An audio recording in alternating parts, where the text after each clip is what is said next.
What you are about to hear may scare you. If you are not ready for information that will not only change your worldview, but perhaps your life completely, then you should turn off this video now. An event with profound implications takes place in September 2015. A 3,000-year-old mystery called the shmittah. Some are aware of it, most aren't. Financial elites on Wall Street call it the end of a 7-year cycle. What they either don't know or won't say, however, is that these endings are historically disastrous, and this one may be even worse. There are signs, both economic, financial, and military, that this September 2015 could change everything about the way we live and work and even survive. Unfortunately, while shmittah may formally end in September, its ramifications could expand with considerable destructiveness. While many are not aware of the specifics, people are uneasy. A Washington Examiner article reported that 72% in a recent poll feared an economic crash and that those expressing concern were at the highest level ever. Please watch this video to understand what you need to know and how to take action to protect yourself and your loved ones. It may be the most important 30 minutes you've spent this year, or any year.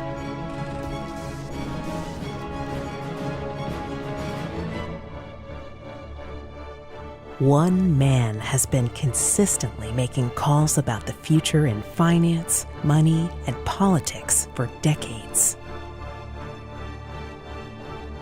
They called him crazy when, at 23 years old, he quit his investment advisory position at a leading bank in 1994 to start an internet company, saying the internet would never catch on. Now, you might recall Canadian financial information website provider Stockhouse Media. Now the company has received a multi-million-dollar windfall.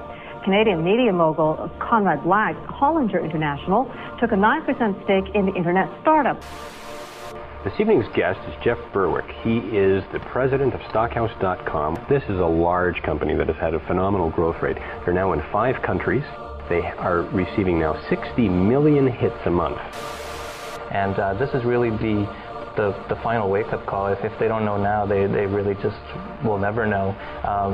The internet is going to be the only medium standing at the end of the day. His company went on to be worth a high of $240 million, and he sold the company in 2002. After traveling the world, partly by sailboat before sinking it in El Salvador, he went on to visit nearly 100 countries, making movies in China and living in Thailand. By 2009, he began a free market newsletter warning of a complete US dollar collapse within a decade. Again, they called him crazy.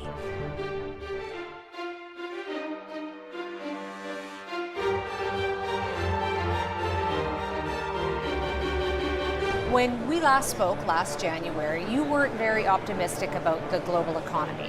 What would you say about the state of the economy now? This system is in collapse, and it's unbelievable, and most people don't even see what's going on. So what are the top things that are grabbing your attention right now? Mostly, it's how the U.S. government and the Federal Reserve are reacting to all the problems. We're in the last days of this financial system in the U.S. This is Zimbabwe. This ship is going down. This is the USSR in 1989. Well, lots of people wouldn't believe you. They'd say, you know what, you're out in left field. You're nuts. In the meantime, in 2011, he told his subscribers to start getting into Bitcoin at $3. It soon went to over $200, and he was called crazy yet again. Joining us now is the chief editor of the Dollar Vigilante, and he's a Bitcoin entrepreneur, Jeff Berwick. Jeff, welcome back. Thank you, sir. Let me get this clear here. Your side of the Bitcoin story is that you put out, or you want to put out, ATMs. So you're the point of contact where I put in my US greenback dollars and I get back Bitcoins. Is that correct? That's correct. I'm sure that in the past week people have said to you, Jeff, it's a scam. Answer the question. After Bitcoin rose from $100 in April, it rose to $400 by November. Bitcoin's a new evolving currency, and because of that, and this is a very small market, the total market cap of Bitcoin is 1 billion. So we're only back to where Bitcoin was at the start of this month, so it has been quite volatile. Since that time, Bitcoin rose to over $1,000 and is now back below $500, but has been very volatile, as he warned. Well, it started the year at 15, so it's very volatile, it's very small, and so people are really trying to gauge if this is going to become a real currency. If it becomes more and more used as a real currency, it will continue to go up as demand goes up. Now, however, he is making his latest, most dire prediction. He is calling for a major disruptive event in not only the markets, but possibly in politics, the money system, and your way of life, all to come possibly as soon as September 15th, 2015.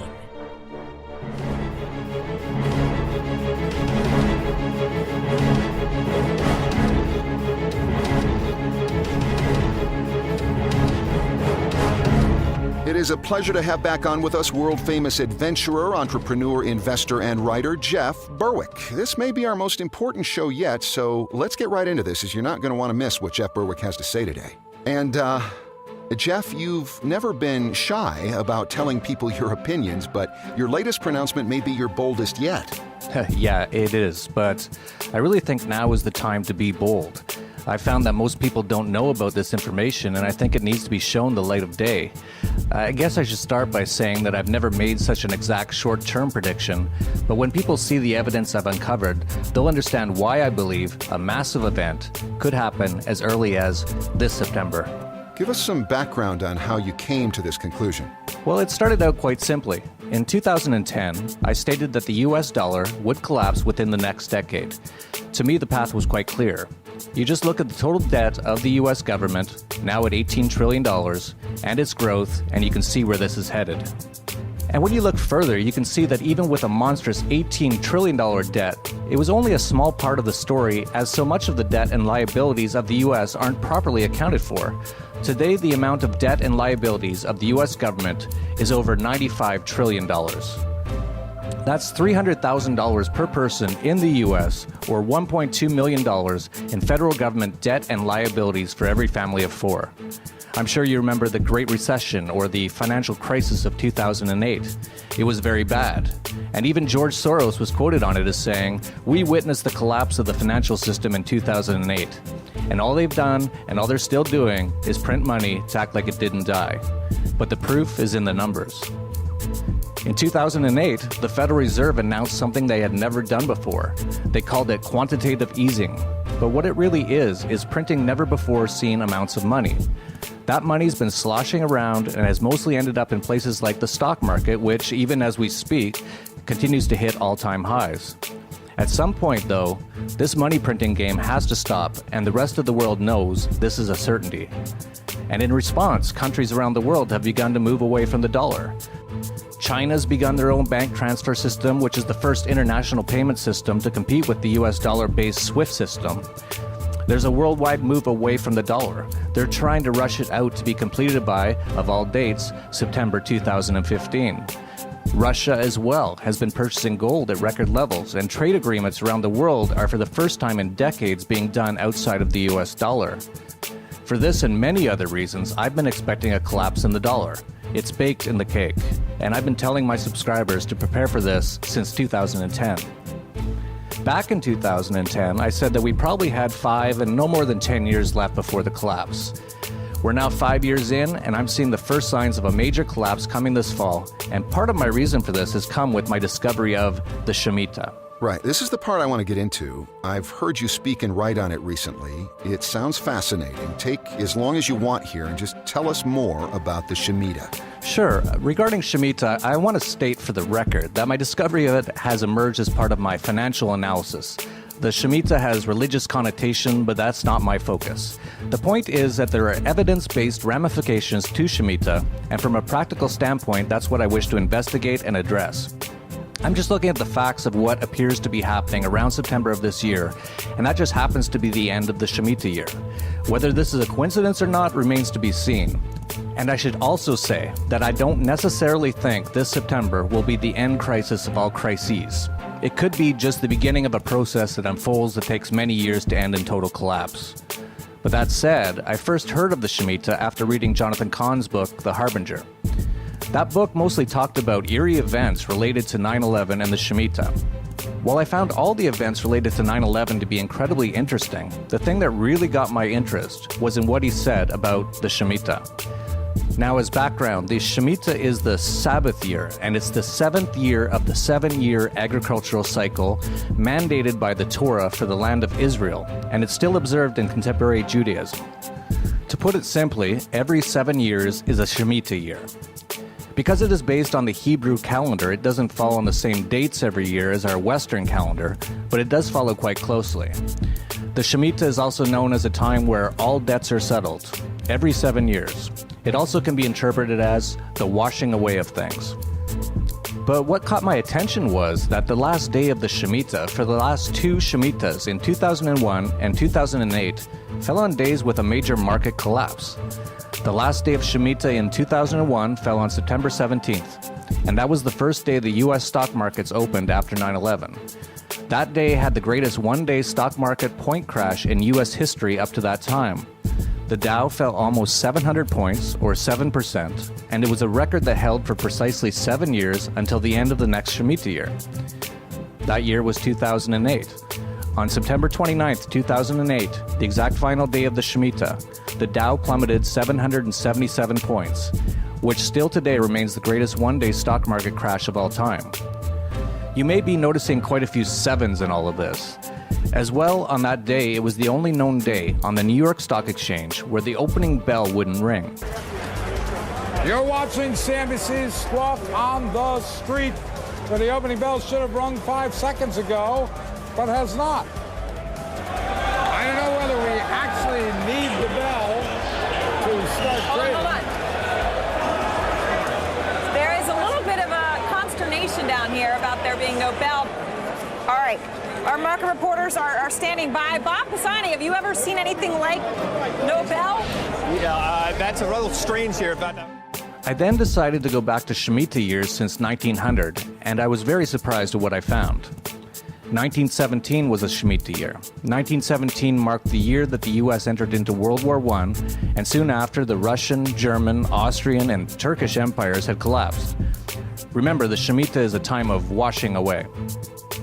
1930-1931 was a Shemitah year, and certainly wasn't a good time to be in the markets. From the beginning of the Shemitah year until the end of the Shemitah, the market dropped 50% from 200 to 100, and then after the final day of the Shemitah, the market dropped another 50% to below 50. Now, the next major Shemitah was in 1937 to 1938, and if you were in the market that year, you'd have lost nearly 50%. But more importantly than the stock market during that Shemitah year was what was going on in the world. During the Shemitah year in 1938, Germany began foreign aggression and seized Austria and Czechoslovakia. The World War that began in 1938 finally ended in September of 1945, nearly on the exact same day as the final day of the Shemitah. Countless empires and countries were left devastated by that date, again a washing away, if you will. The next Shemitah was in 1973. In 1973, the Bretton Woods worldwide monetary system collapsed. The following Shemitah was in 1980, seen by most gold bugs and market historians as marking the end of the massively inflationary 1970s. Then the next Shemitah year ended in 1987. During that time, Black Monday occurred, the biggest one-day percentage drop in history on the Dow. That same week, the London stock market closed due to an extremely rare hurricane having hit London. Again, a sort of washing away. During the next Shemitah, the 1994 bond market massacre caused financial strife worldwide. And I've already mentioned the incredibly bizarre things that happened during the next 2 Shemitahs in 2001 and 2008. Of course, you can say that if you look for patterns, you can always find them in one way or another, and to an extent that's true.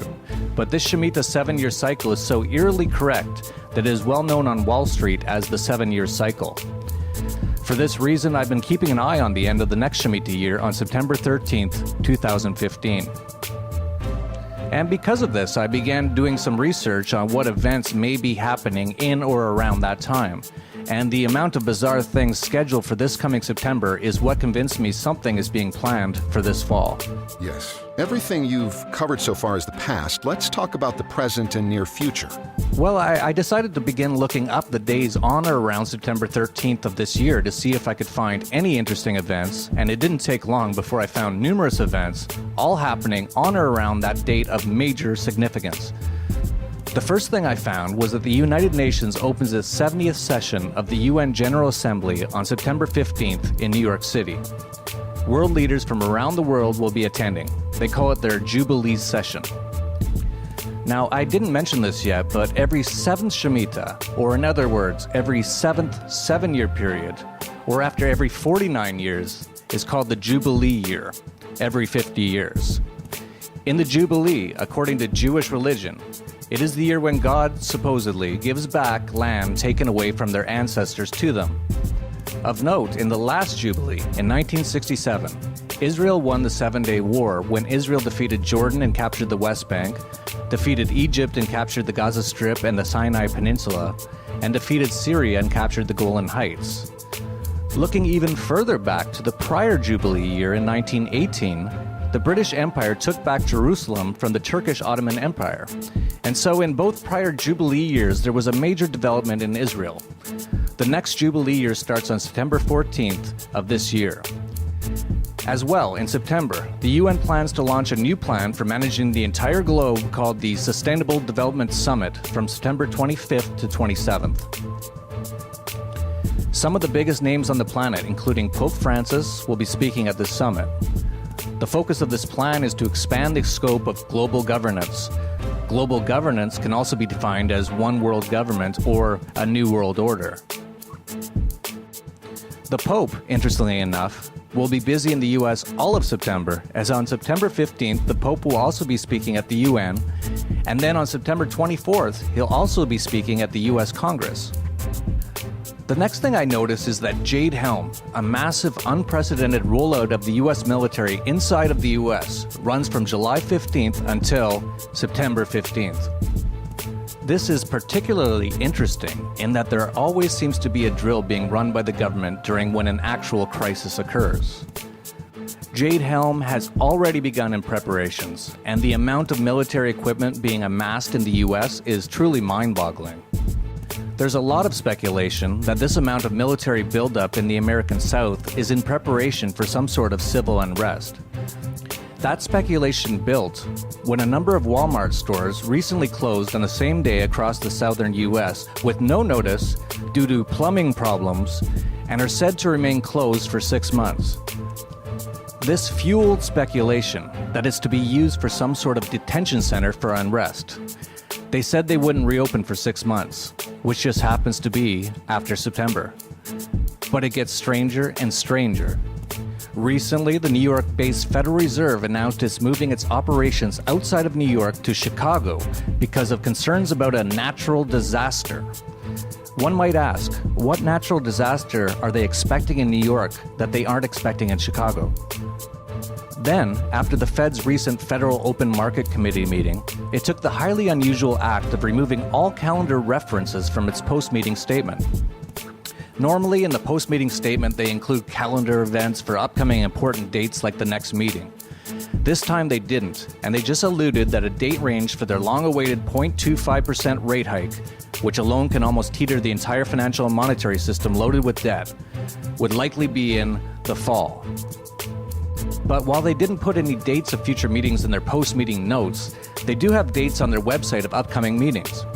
According to their site, the next meeting will be held just after the shmittah on September 16th and 17th. Meanwhile, the U.S. federal government is buying another 62 million rounds of ammunition commonly used in AR-15s for training purposes, and NORAD announced that it is moving back into the Cheyenne Mountains because it is EMP hardened, leaving one to ask why NORAD is moving into the mountains to protect against a major attack at this time. It certainly appears as though a lot is happening, all surrounding this September. Absolutely, and the list of strangeness goes on and on. There was the strange 7-minute speech by Christine Lagarde of the IMF talking about numerology and the number 7 that she made in January of last year. She started the speech by saying, "As you can tell, I do what I'm told." And she went on to say, "I want to test your numerology skills on the magic number 7. Most of you know that is quite a number." Thank you so much. Merci beaucoup. As you can tell, I do as I'm told. Numerology skills, by asking you to think about the magic 7. Okay? Most of you will know that 7 is quite a number in all sorts of themes, religions. That's a strange speech about numerology and the number 7 coming from the managing director of the IMF. There was also French Foreign Minister Laurent Fabius, who made a bizarre speech in 2014, stating that we are on the edge of a climatic abyss. We are, all of you know it, on the edge of a climatic abyss. In fact, we have 500 days to avoid a climate chaos. Out of curiosity, I added up the days from that speech, and 500 days from it lands on September 23rd, 2015. Yet no one questioned him why 500 days exactly. You can find many more examples like this. Everything seems to be gravitating towards this September. Something's going on. What that is anyone's guess. You want to take a guess? There's too many variables to make a solid guess, but this is far too many coincidences that all seem to point to something massive happening around September of this year. Also, there's Martin Armstrong, who was jailed for having a computer model that amazingly predicts the fall of currencies, markets, and even nations, predicted 20 years ago that there will be a massive system reset, collapse, or crisis on October 1st, 2015. If you listen to the actions of the Fed, they seem to be worried about some sort of natural disaster to happen in the New York area. If you listen to NATO, they appear to be preparing for an EMP attack. If you pay attention to the US military, they are apparently preparing for a massive amount of unrest inside the US. And if you pay attention to the UN, September seems to be a very busy month with leaders from around the world, including the Pope, attending numerous major events. In fact, we've already seen the first rumblings of a coming collapse happening in both Greece and China. The Shanghai stock market has already begun to collapse, falling more than 30% in the last 2 months, and the Chinese Nasdaq fell 40% in the last 3 weeks. And in Greece, the banks and stock market have been closed for weeks, and they're laying the foundation for a civil chaos that I expect to fully foment over the summer and explode in September. This will set off a chain reaction that will shake the entire US dollar-based financial system. This is enough evidence for me not to be anywhere near the US from now until at least October, and specifically in the month of September. This is just too much happening all at once for my comfort. I've also been advising for years to have no significant assets in US dollars and certainly not in the US bank, and I reiterate that more so now based on what I see happening in the coming months. If I'm totally wrong and nothing major happens during that period, then great. It's really not of any harm to prepare for some catastrophic event in the financial and political systems during that time, because my advice for preparing for the end of the monetary system as we know it is the same for this September period as it has been for the last few years and still continues to be. I'm just getting more adamant on it now.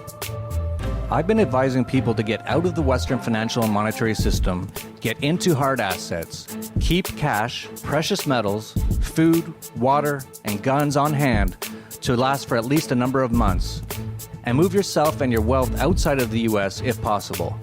I think there will be trouble all over the Western world, but the US seems to be ground zero for this coming crisis. These are all very ominous and negative predictions and advice. Are there any potential positives? Oh yes, absolutely. During any crisis is often an opportunity to become wealthy. As long as you are aware of what's going on, this could provide tremendous opportunity. Most fortunes have been made in times of extreme crisis that hardly anyone saw coming. As just one example, I'm telling subscribers of ways to, with limited risk, make a fortune if some sort of market calamity occurs this September or October. And again, as I said, even if nothing dramatic changes this fall, all of our other advice still applies, and people should be taking that advice immediately.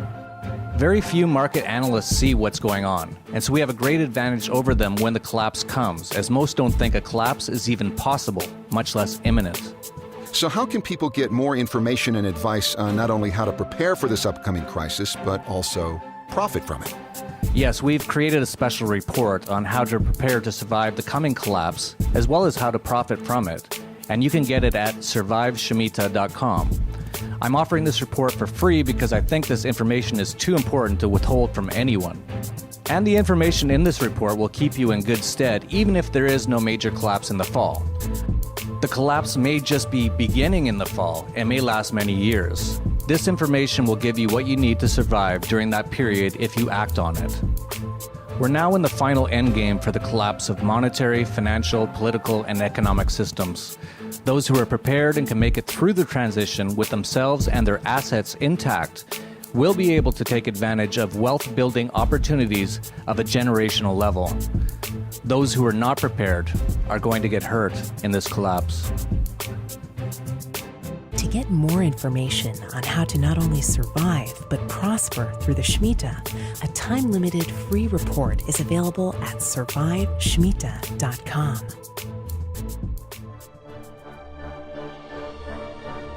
Even in Germany during the 1930s, was there any day that Germany actually became a police state even after Hitler was legally and democratically elected? I mean, was there any particular day that Germany became a police state in the 1930s?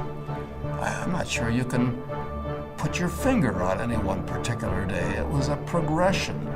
New laws, new regulations, new taxes every day, more hysteria worked up among the common man.